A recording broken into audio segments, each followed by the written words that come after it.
Revenue division అధికారి వారి కార్యాలయం నందు జాయింట్ కలెక్టర్ బాపట్ల వారు అక్రమ ఇసుక త్రవ్వకాలపై రేపల్లి డివిజన్ నందు గల సంబంధిత అధికారులతో సమావేశాన్ని నిర్వహించడం జరిగింది. అనంతరం రేపల్లి ఆర్డీఓ ఆఫీసులో విలేకరుల సమావేశం నిర్వహించారు. ఈ సందర్భంగా మాట్లాడుతూ ప్రభుత్వ ఆశయాలకు అనుగుణంగా ప్రజలకు ఉచిత ఇసుక అందించే దిశగా అనేక ఇసుక రీచ్లు ఏర్పాటు చేయడం జరిగిందని తెలియజేశారు. కొత్తగా విధి విధానాలు అమలు చేయడానికి సిద్ధంగా ఉన్నామని ఈ సందర్భంగా తెలియజేశారు.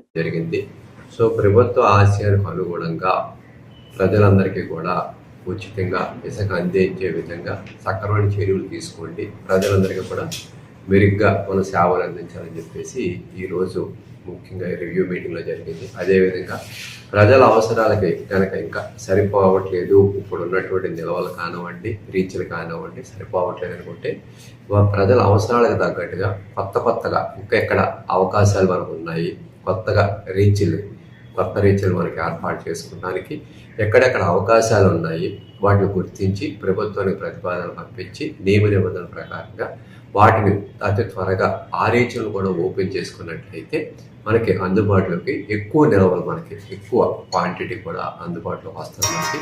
వస్తే అప్పుడు ప్రభుత్వ ఆశయానికి తగ్గట్టుగా ఏదైతే ప్రభుత్వం వారు ఆశయం పెట్టుకున్నారో ఆ ఆశయం 100% ఖచ్చితంగా అమలు చేయడానికి బాగుంటుందనే ఉద్దేశంతో సో దానికి తగు సూచనలన్నీ కూడా ఇవ్వటం జరిగింది. తదుపరిగా ఏ రకంగా మనం అమలు చేయడానికి బాగుంటుంది అనేటువంటి కూడా వాళ్ళందరూ సలహాలు తీసుకున్నా దానికి తగ్గట్టుగా ప్రతిపాదనలు కూడా తయారు చేయమని చెప్పి చెప్పడం జరిగింది.